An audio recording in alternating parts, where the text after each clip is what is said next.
अस्सलाम वालेकुम student, welcome back to our English literature lecture. आज हम ओल्ड इंग्लिश लिटरेचर यानी एंग्लो सेक्सन पीरियड के कुछ बहुत ही अहम इम्पॉर्टेंट टॉपिक्स डिस्कस करेंगे। पिछले लेक्चर्स में हमने एंग्लो सेक्सन पीरियड का इंट्रोडक्शंस, उसका बैकग्राउंड समझा था। आज के लेक्चर में हम खास तौर पर इम्पॉर्टेंस टॉपिक को डिटेल में पढ़ेंगे। First, important literary works. Second, important writers. Third, Beowulf, the most important Old English work. Fourth, Old English poetry की अहम खसूसियात।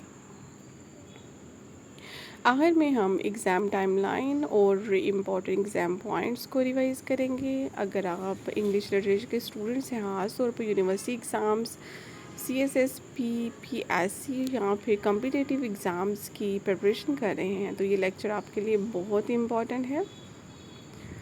Important literary work: Beowulf, the venture, the seafarer, the dream of the road, the battle of मॉडर्न्स, Caedmon's hymns, the Anglo Saxon chronicle. Beowulf. Beowulf is the most important surviving work of Old English literatures.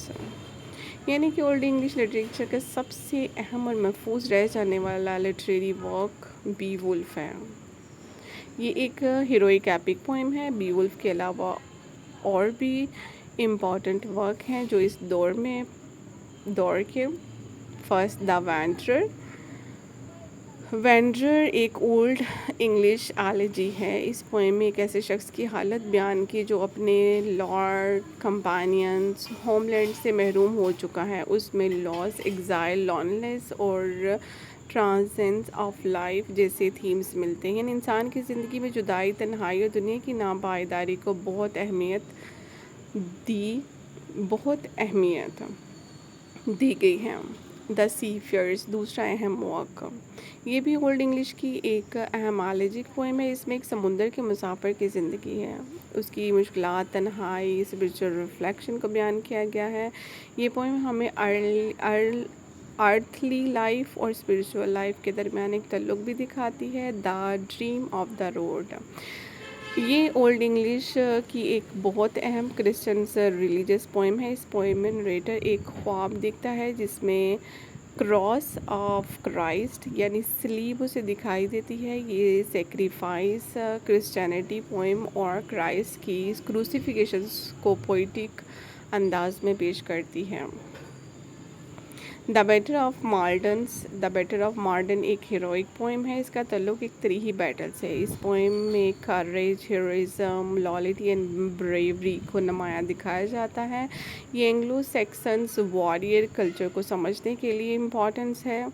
सैडमन hymns old English religious poetry है। ये सैडमंस associated है जैसे earliest non English poets समझा जाता है, इसलिए सैडमन hymns ये एक कॉम्बिनेशन एग्ज़ाम के लिए बहुत इम्पॉर्टेंट है। द एंग्लो सेक्सन क्रॉनिकल, ये और इम्पॉर्टेंट वर्क है। एंग्लो सेक्सन क्रॉनिकल ये पोइट्री नहीं बल्कि ये हिस्टोरिकल रिकॉर्ड्स का एक मजमूआ है। इसमें एंग्लो सेक्सन इंग्लैंड के मुख्तलिफ हिस्टोरिकल इवेंट्स को रिकॉर्ड किया गया है। इसके अलावा ओल्ड इंग्लिश पीरियड को समझने के लिए ये एक अहम हिस्टोरिकल रिसोर्स भी है। Importance writers: Caedmon hymns, Cynewulf, फालिना, जूलियाना। सैडमन,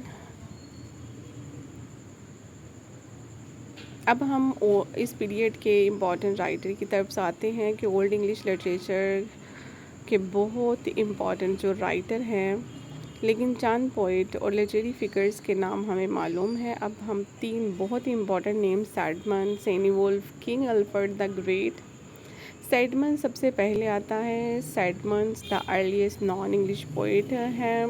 ये रिलीजियस पोइट्री के हवाले से पेश किया गया है। इसके साथ सबसे इम्पॉर्टेंट वर्क एसोसिएटेड है सैडमन हिम्स, ये एक रिलीजियस पोइम है जिसमें गॉड की क्रिएशंस की प्रेज़ की गई है।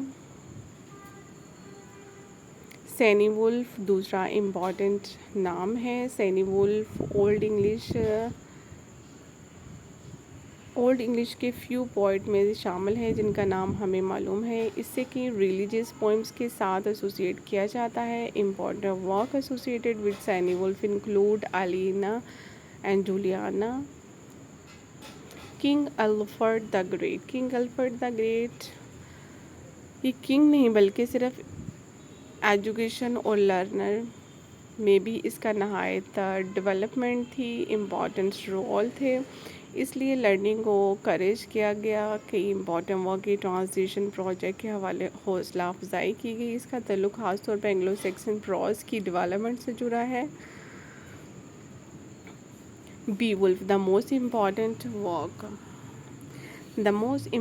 Work बीवुल्फ।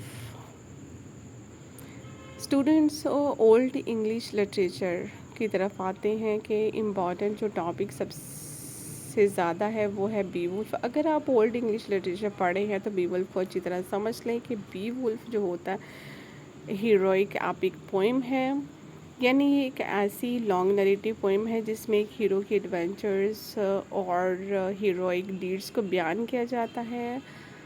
Who is the Beowulf? Beowulf एक ग्रेटिश वॉरियर है वो एक ब्रेव और पावरफुल वॉरियर है जो मुख्तलिफ मॉन्स्टर से मुकाबला करता है। इसकी ज़िंदगी 3 बड़े एनिमीज़ आते हैं, ग्रैनल्स, ग्रैनल मदर्स, ड्रैगन्स।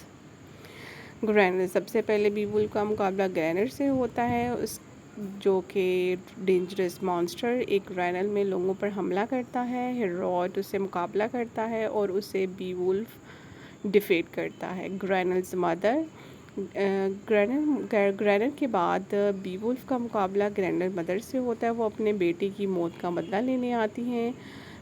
उसके बाद बीवुल्फ का मुकाबला ड्रैगन से होता है।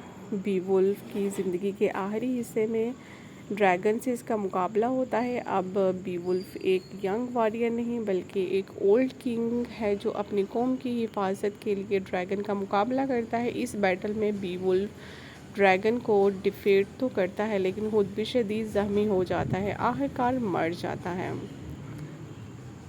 Major themes heroism, loyalty, courage, faith, kingship, God versus evil, morality के बीवुल्फ के इम्पॉर्टेंस थीम्स हैं। स्टूडेंट ओल्ड इंग्लिश पोइट्री को समझने के लिए एक लफ्ज़ एलिट्रेशंस हो। ओल्ड इंग्लिश पोइट्री में आमतौर पर मॉडर्न पोइट्री की जो एंड होती है वो राइम नहीं होती बल्कि डिपेंड्स करती है ज़्यादा इसकी बजाय एलिट्रेशन बहुत इम्पॉर्टेंट था। Who is alliteration? एलिट्रेशन का मतलब है कि करीब करीब आने वाले कॉन्सोनेंट में से एक स्ट्रेस्ड वर्ड साउंड का रैपिटेशन। मतलब अगर कई स्ट्रेस वर्ड्स का एक ही साउंड से शुरू हो तो ये एलिट्रेशन की मिसाल हो सकती है। सीशोर्स की एक और ओल्ड इंग्लिश पोइटिक लाइन है जो इम्पॉर्टेंट फीचर्स है सीशोर्स का। ये लाइन पोइटिक आमतौर पर 2 हालवेज में डिवाइडेड होती है। इन दोनों हालवेज के दरमियान एक पॉज होता है जिसे सीशोर्स कहा जाता है। फर्स्ट एंड हाफ और स्ट्रेस लेबर्स के दरमियान एलिट्रेशन पोइटिक स्ट्रक्चर्स को कनेक्ट करती है।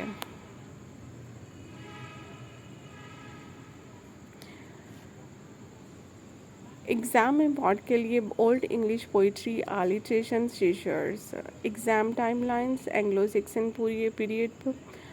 अब स्टूडेंट्स पूरे एंग्लो सेक्सन पीरियड को एक टाइमलाइन के ज़रिए रिवाइज करते हैं। 450 to 1060 old English Anglo Saxon period. आमतौर पर ओल्ड इंग्लिश को तकरीबन 450 से 1066 तक माना जाता है। Around 450 to arrive of Germanic tribes. तकरीबन 450 के बाद जर्मनिक पीपल्स यानी एंग्लो सेक्सन्स और जूट्स की सेटलमेंट ने इंग्लिश हिस्ट्री और लैंग्वेज पर गहरा असर डाला। इसी हिस्टोरिकल बैकग्राउंड से एंग्लो सेक्सन पीरियड की बुनियाद बनती है। 597 क्रिश्चियनिटीज़ 550 से अगस्तीन्स मिशंस के साथ इंग्लैंड में क्रिश्चियनिटी के फैलाव का एक अहम मरहला शुरू हुआ। क्रिश्चियनिटी ने ओल्ड इंग्लिश लिटरेचर पर बहुत गहरा असर डाला, इसी वजह से हमें रिलीजियस पोइम्स और क्रिश्चियन थीम्स भी बहुत ज़्यादा मिलते हैं। सैडमन अर्ली रिलीजियस पोइट्री है। इसके बाद सैडमन अर्लीस्ट नॉन इंग्लिश पोइट समझा जाता है। इसका नाम सैडर हिम के नाम से एसोसिएटेड है। Beowulf greatest Old English heroic poem है। फिर Beowulf Old English heroic poetry इसका सबसे अहम सर्वाइविंग वर्क है। 871 से 899 रीच of Alfred the Great King Alfred the Great 899 से 871 तक हुकूमत की। वो ट्रांजिशंस एजुकेशन लर्निंग और प्रोज के डेवलपमेंट के हवाले से फिगर है। 1066 नॉर्म कॉन्क्वेस्ट, ये एंग्लो सैक्सन के हाथ में और ट्रांजिशन तरी है। इसके बाद इंग्लिश लिटरेचर में मिडल इंग्लिश पीरियड का आगाज़ हुआ।